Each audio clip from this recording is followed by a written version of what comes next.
Great to see you as Good always. to see you too. So I feel that life has now been changed because I watched you perform last night. Bedazzled Jeans. This was a hot topic last night. I didn't know where I was going with it. I actually did know where I was going with it, and it was a lot longer of a conversation that needed to happen on stage with, this close of a... People came to listen to me sing, not listen to me rant about Bedazzled Jeans.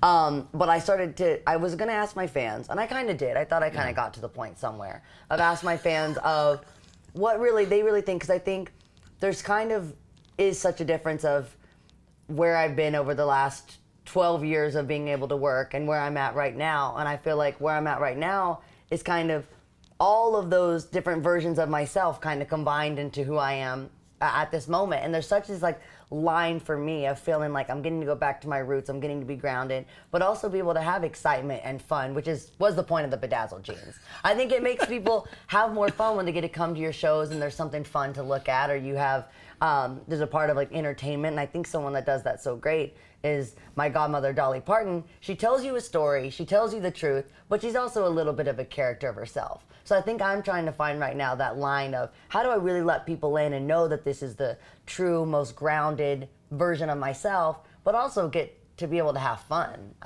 with what you wear and what you do, but they're not being a distraction from the music of the Bedazzled Jeans. That's it. Sometimes they distract from the music, But that's the thing. I mean, everything is very much stripped down at the moment. Is that how you feeling about life because you've shown it through the songs? I really was in this moment. I was wearing a lot of just kind of being in jean shorts and t-shirts, because really this song about being at the beach, I really wanted people to be able to kind of be taken into my life in Malibu by all the visuals of what I was doing. And then I went to Gay Pride. And now here I sit in my bedazzled bow. All it took was one Gay Pride event, and I was like, wait, I don't want to be in jean shorts. I want to be in bows and glitter. What the hell am I thinking? So, so I think right now I'm kind of finding that balance of feeling myself, which is a part of, I'm from Nashville, so I don't know if you know Grand Ole Opry, obviously. Of course, yeah. This is not only a venue, but it's a lifestyle. And so for growing up around Dolly Parton, my dad listening to Patsy Cline or Tammy Wynette, but also being a part of this kind of new beach lifestyle that I was never a part of before, that gave me this kind of new simplicity, I think, that I really like also. And so I always try to be, I think there's some sort of continuity in my personality also of, I always say, I want people to see me be the same at the airport or a gas station as they would on stage. Because I think there's always, for entertainers, there's these two separate lives, two separate people, and I only want to be really one person. But what I was kind of talking about last night is, you heard, as that can be the same person.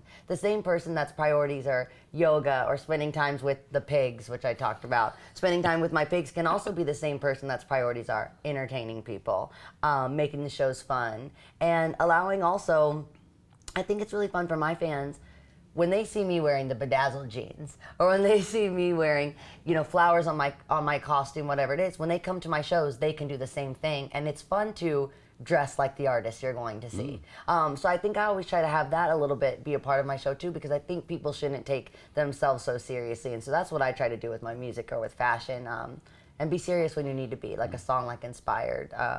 When it comes to the messages and the lyrics, that's when I want people to pay attention, but I don't want people to be distracted by what I'm not or what I am wearing. Yeah. When you looked out last night, you probably didn't see, but I had flowers and bedazzled jeans. But just saying, Miley. You know what? I gave up my flowers, and my bedazzled jeans because Blake Shelton from being on The Voice, he had this thing where he would dress like me. He would show up and he would be dressed like me and say, he would go through the racks of my clothes and have his stylist make the outfit so we would show up in the same thing.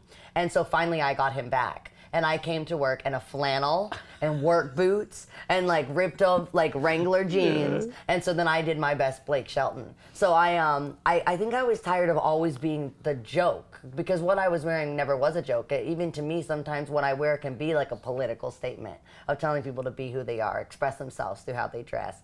But I think I was so tired of kind of being put into this category of it was a joke or it was distracting from my music.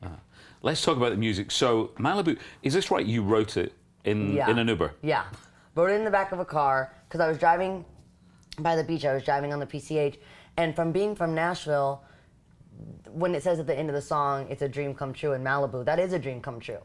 For me, it was always like a vacation was the time I'd get to be by the beach. And it was never a part of my everyday life. I grew up on a farm, and I never thought this was going to be my reality. And so I think I was just overwhelmed by how lucky that I felt to be where I was. You know, never thought that I'd be waking up to seeing the ocean every day and be a part of getting to. It feels like unreal sometimes. But I want to know about this. So you're sitting in the back of the taxi.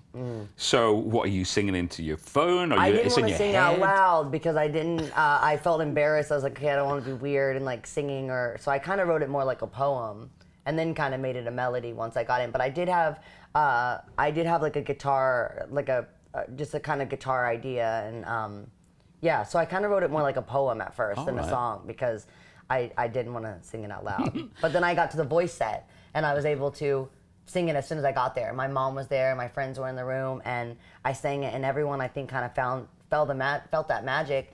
And then it's so crazy for me, that was a year ago. So for a year later, now to be singing this in front of millions of people and on TV, and it's so letting people into a moment that was just me feeling grateful for where I'm at. Well, where you're at, this is what I think is great, because everyone's kind of been on a journey with you. And, you know, I think when I worked at American station KTLA, and when you were doing Hannah Montana, I would see you as this little kid on your bike, riding around the parking lot. So I think everyone feels they've been on a journey, but it seems that you're at your happiest now. It feels like you're very centered. I just feel super calm that, and that I'm a very energetic person, so my calm is in here. I'm like this on the outside, but I think people can see. Hopefully, you've been talking to me for a long time, so I think as someone that knows me too, hopefully it's an energy that people feel that I just feel really kind of content at where I am.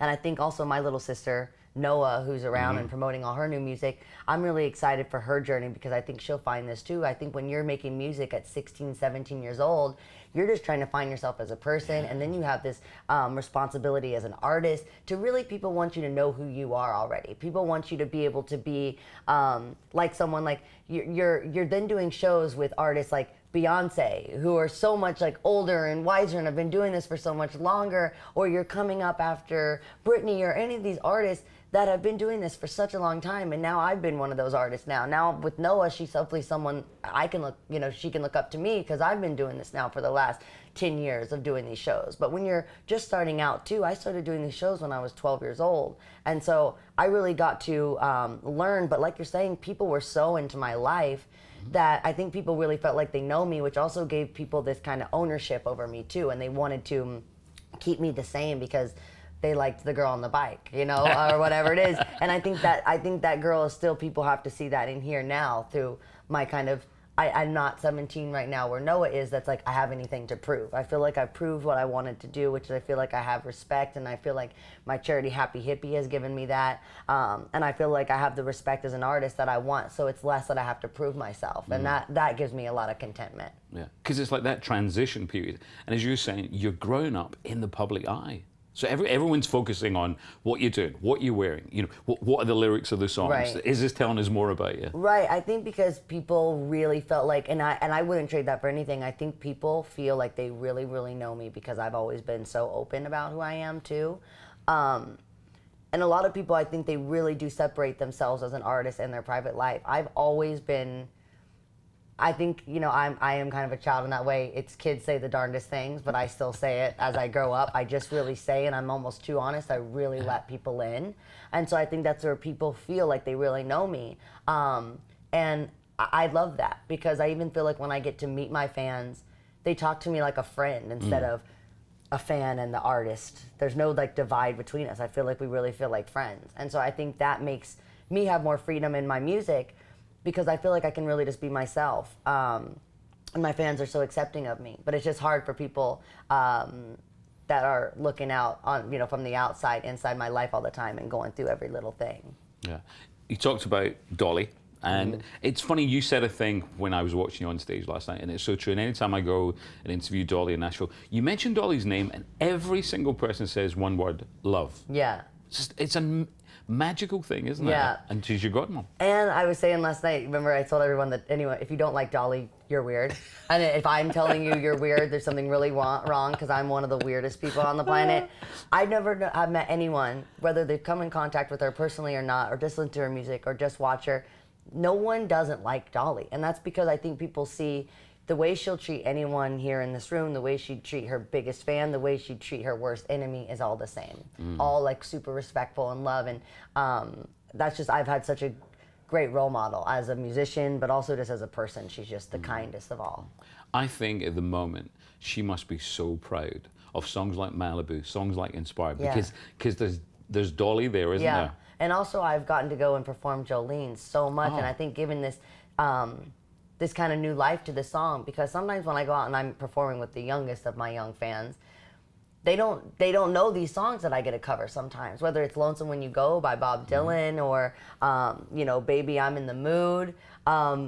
Kids don't know these songs, and so to be able to shine this light on music that makes all of us artists who we are, and have the younger generation keep these songs alive is amazing. You know, I'm so lucky to have that opportunity. I'm laughing when you say you're a bit weird. How do you think you're weird? I'm weird because of many reasons. I think hopefully this will become the new normal too. I think I'm weird because I feel like everything and nothing and all at once. And if this doesn't make sense, I mean that I feel very like genderless, I feel ageless, I feel like I'm just like spirit, soul, not even divided by human being, or I treat the animals the same, or hopefully treat the planet with as much respect as possible. So I feel very much like there's no us and them, there's no me and you. I feel like I'm kind of just, I want to be everything, and I want to be also kind of nothing. You know, I just want to be able to be myself. And so hopefully that stops being weird. And I hope a lot of people wake up every day feeling like I said last night. You know, when you're a kid, you have this this amazing ability to, you know, I would play baseball and then go to a ballet lesson, and you're allowed to do both. And now you don't get to do that. If you're, you know, if you're a doctor, if you become a lawyer, whatever it is, you have to be so serious all the time. You can still be able to go take like a hip hop dance class if you want, and that shouldn't be that you're not who you are, that you're confused. I think as we get older, you're told that you're confused if you're something different every day, if your style changes, and I think we should all feel fluid. And do you think, because you've talked about it, like being so clean now, is that giving you clarity? Is that? Yeah, I think I really want to be able to be as clear-minded as I can, and make sure what I'm saying is what I really feel, because I do that in my music, so I want to make sure that's what I do when I get to sit down and talk to people like you. I want to be able to tell my truth and really where I'm at. Yeah. And do you think in the past that was like a bit of a problem, that there wasn't the clarity? No, I think everything always changes for me, and when I decide I don't want to do something anymore, then I don't do it, and then when I do, I do, you know, so whatever that is, and I just really think that you can say nothing is forever. That's something that I've learned as I've gotten, you know, gone through this, is there's so many times I've been like, I'm never going to do this again.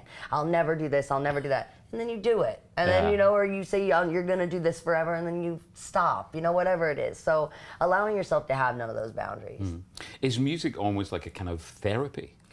I think it's a way of getting to write down, you know, all my thoughts and actually know what I really think and feel about things, and be able to, I think, get out what I feel in a positive way of getting people to be able to relate to it. Because I think the worst feeling in the world is feeling lonely or feeling alone, and feel like people don't feel the same as you do. And I think there gives us a connection of this communication with other people, that humans get to have this amazing connection through music, that you realize that you're not alone, that if someone sings a song and you feel the same way as they do, it immediately makes you feel, you know, it gives you this kind of feeling of we're all in this together. Yeah. Well, we certainly are all in it together. I feel like we've been for years. It's so lovely to see you. And it's so lovely to see you in such this great place. I'm loving it. Thank you so much. And you're blinding me with that ring as well. Use it sorry, use it as a lighthouse. I try to catch the light. If anyone's trying to attack me, take that. Great to see you as always. Thank you. Good to see you. Lovely to see you, Miley. Thank you. Good to see you too.